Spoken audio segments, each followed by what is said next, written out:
Hello বন্ধুরা, কেমন আছো সবাই? আমি আজকে আবার একটা ভিডিও নিয়ে চলে এলাম। আজকে বানিয়েছি দুধ দিয়ে বাটার চিকেন স্যুপ।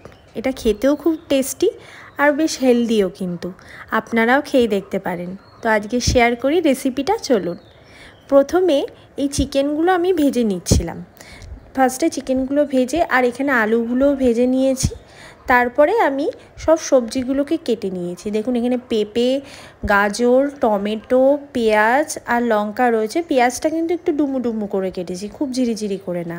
আর এখানে রসুনগুলোও কুচি কুচি করে রেখেছি, কিছু বাটা দেবো না, সব কুচি দেবো।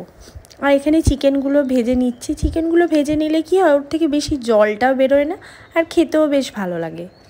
চিকেনগুলো আমার সব ভাজা হয়ে গেছে।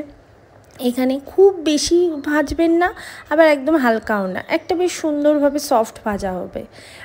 এবার এখানে বাকি তেলটার মধ্যে একটু বাটার দিয়ে দিচ্ছি। বেসিক্যালি এটা বাটার দিয়েই বেশি রান্নাটা হবে, তো আগেও দিয়েছিলাম বাটার একটু, আর এর মধ্যে আবার একটু বাটার মিশিয়ে নিচ্ছি। দিয়ে বাটারটা এবার যে গরম হয়ে যাবে, তারপরে আমি এর মধ্যে দিয়ে দেবো কিছু গোটা গরম মশলাগুলো দিয়ে দিচ্ছি।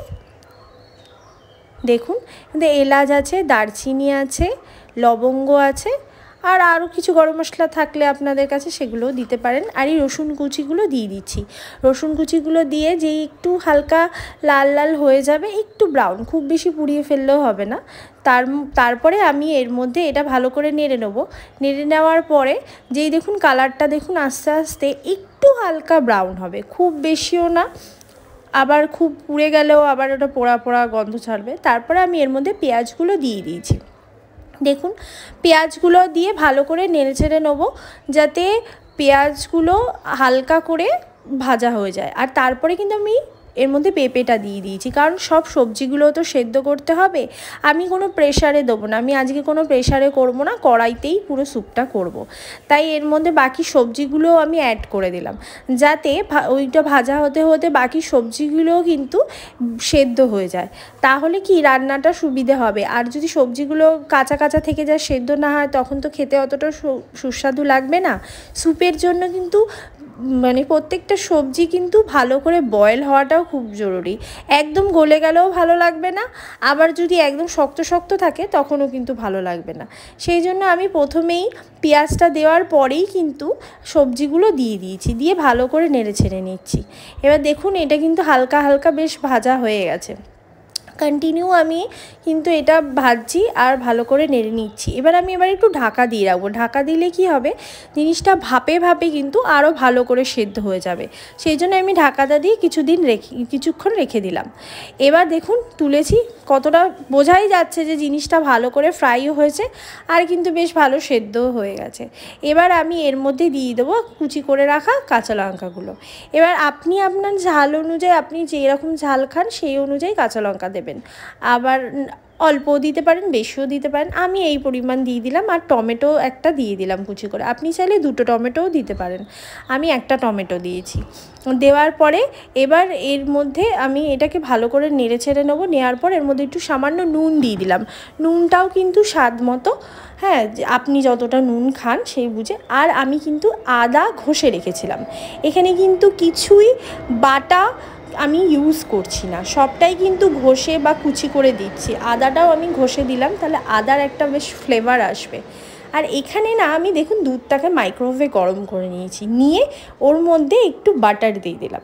এবার বাটারটা গরম দুধের মধ্যে ভালো করে মিশে যাবে। তারপরে আমি দিয়ে দেবো 1 চামচ, এটা হচ্ছে গোলমরিচের গুঁড়োটা ওর মধ্যে অ্যাড করে দিলাম। আর এখানে যেহেতু সবজিগুলো ভাজা হয়ে গেছে, এর মধ্যে আমি ভাজা চিকেনটাও দিয়ে দিলাম।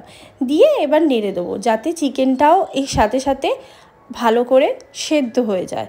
মাংসটাও তো সেদ্ধ হওয়া জরুরি, সেই জন্য চিকেনটাও এর মধ্যে অ্যাড করে দিলাম। আর আমি আলুগুলোও দিয়ে দিয়েছি, যে আলুগুলো ভেজে রেখেছিলাম সে আলুগুলোও কিন্তু এর মধ্যে অ্যাড করে দিয়েছি, যাতে সবগুলোই একসাথে যাতে সেদ্ধ হয়, আলুটাও যাতে ভালো করে সেদ্ধ হয়। নাহলে অনেক সময় কী হয়, আলুটা না ঠিকঠাক সেদ্ধ হয় না।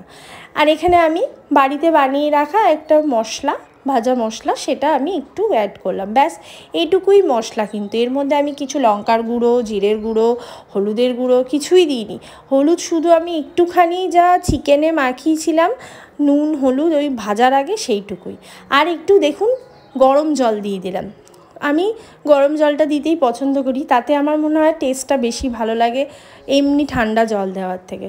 গরম জলটা দিয়ে আমি মিশিয়ে এটাকে এবার ঢেকে দেবো, যাতে এটা ভালো করে পুরো জিনিসটা, মাংসটা বিশেষ করে আর আলুটা সেদ্ধ হয়ে যায়। আর এখানে আমি একটু ময়দা দিয়ে দিলাম, অল্প পরিমাণ ময়দা, আর একটুখানি চিনিও দিয়েছি। মিষ্টিটা আপনার স্বাদ মতো, অপশনাল, না চাইলে নাও দিতে পারেন।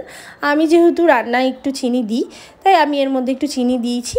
নিয়ে এবার সবগুলোকে মিক্স করে একটা ভালো করে পুরো মিশিয়ে নিয়েছি। দেখুন দুধটা কিন্তু খুব কম নয়, অনেকটাই পরিমাণে আছে, কারণ দুধ দিয়ে যেহেতু স্যুপটা হবে সেই জন্য দুধটা একটু পরিমাণে বেশি দিতে হবে, খুব বেশিও না আবার খুব কমও না। এই দেখুন সব সবজিগুলো বয়েল হয়ে যাওয়ার পরে আমি কিন্তু দুধটা মিশিয়ে দিচ্ছি ভালো করে, পুরো যাতে গোলমরিচগুলো নিচে, যাতে গোলমরিচের গুঁড়োগুলো না পড়ে থাকে সেজন্য কিন্তু সেটা ভালো করে দেখে, আর দরকার পড়লে একটুখানি জল দিয়ে আবার বাকিটা নেড়ে ওর মধ্যে মিশিয়ে দেবেন।